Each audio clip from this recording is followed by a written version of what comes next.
Good morning, friends! Nasa third week na po tayo na ating pagbubulay sa pagiging mabuting katiwala or faithful stewards.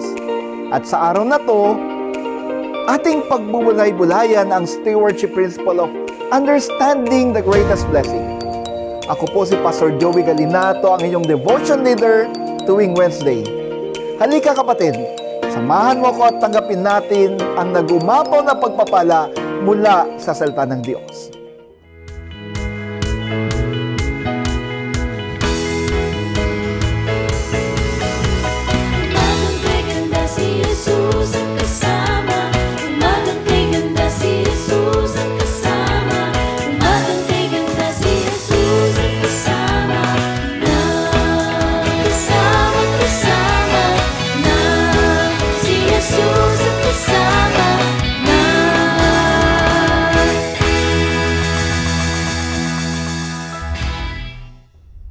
Pero bago po yun, atin munang awitin ang napakagandang hymno, Make Me a Blessing.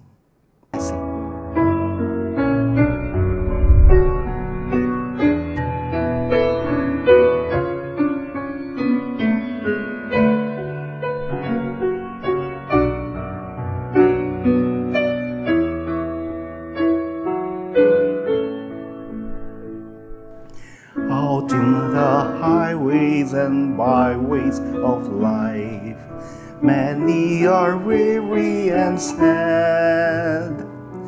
Carry the sunshine where darkness is rife, making the sorrowing glad. Make me a blessing, make me a blessing out of my life. May Jesus shine. Make me a blessing, O Savior, I pray. Make me a blessing to someone today. Wow! Ang ganda di po ba? Ang gandang panalangin na sana gawin tayo ng Panginoon na pagpapala sa iba sa bawat araw. Now, my dear friends, let us explore the stewardship principle of understanding the greatest blessing based on Acts 20:34-35. Atin muling basahin ang ating teksto. Sabi ni Pablo, "You know how I have worked with my own hands to make a living for myself and my friends. By everything I did, I showed how you should work to help everyone who is weak. Remember that our Lord Jesus said, 'More blessings come from giving than from receiving.'" My dear friends, in this passage, the Apostle Paul speaks of the value of hard work and generosity. Now, here are some key points for our meditation. Una, tingnan nga po natin yung konteksto nito. Ang Acts 20:34-35 ay isang pamamaalam ni Pablo sa mga leaders ng Church of Ephesus.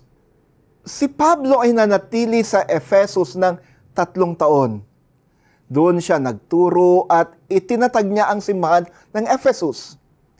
Habang siya naghahanda sa kanyang paglisan o pag-alis upang sa ganoon ay pagpatuloy niya ang kanyang missionary journey, tinipon niya yung mga leaders ng simbahan at binigyan niya sila ng huling mga katuruan or final instructions and encouragement. Now, the verses emphasize Paul's example of self-sufficiency, demonstrating his commitment to not being a financial burden on the church. Sabi niya, hindi ako naging pabigat sa simbahan. Paul's hard work was not just about self-sufficiency, but also about generosity, freeing resources for the weak and needy within the church.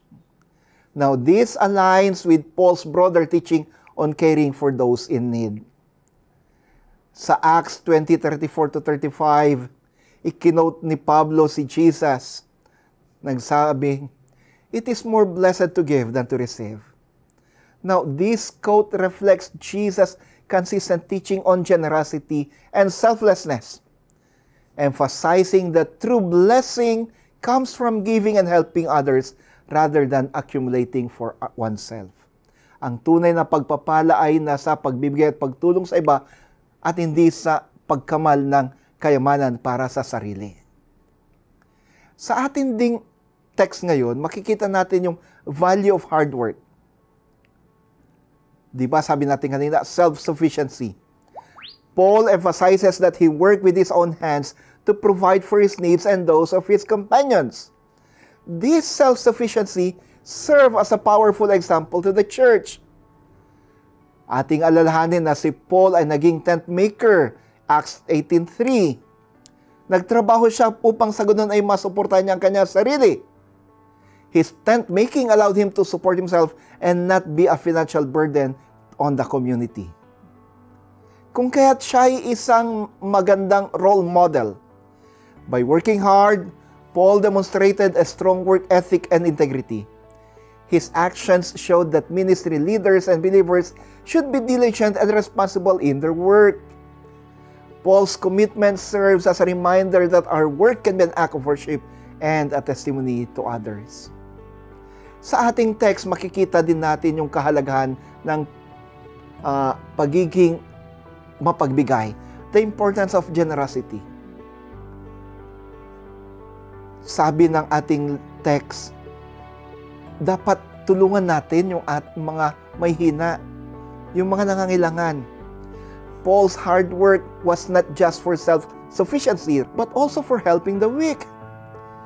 Ginamit niya yung kanyang resources to support those in need within the church community. This aligns with the biblical principle of caring for the vulnerable and sharing our blessings with others.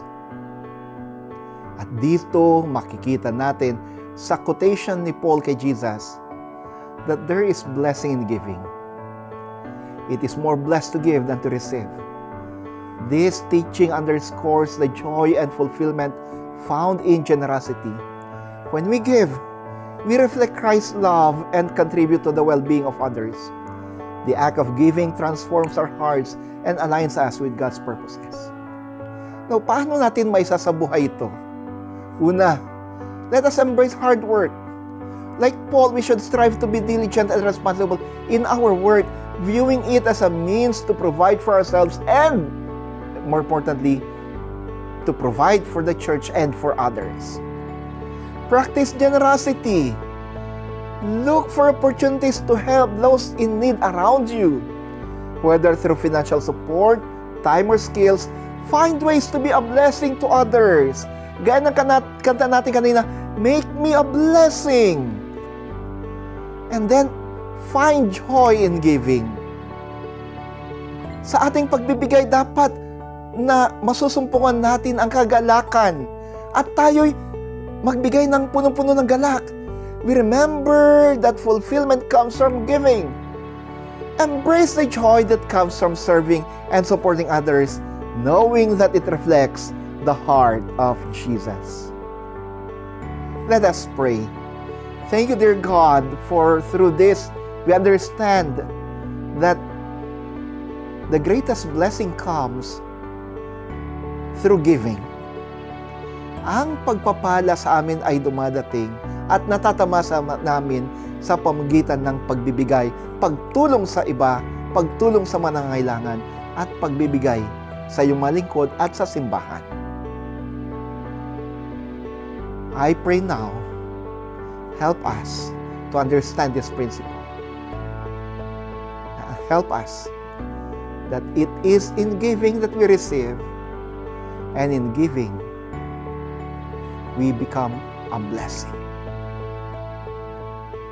Yes, make us a blessing, O Jesus. Amen. Sa mga nagdiriwang po ng kanilang birthday at wedding anniversary, happy birthday po and happy wedding anniversary.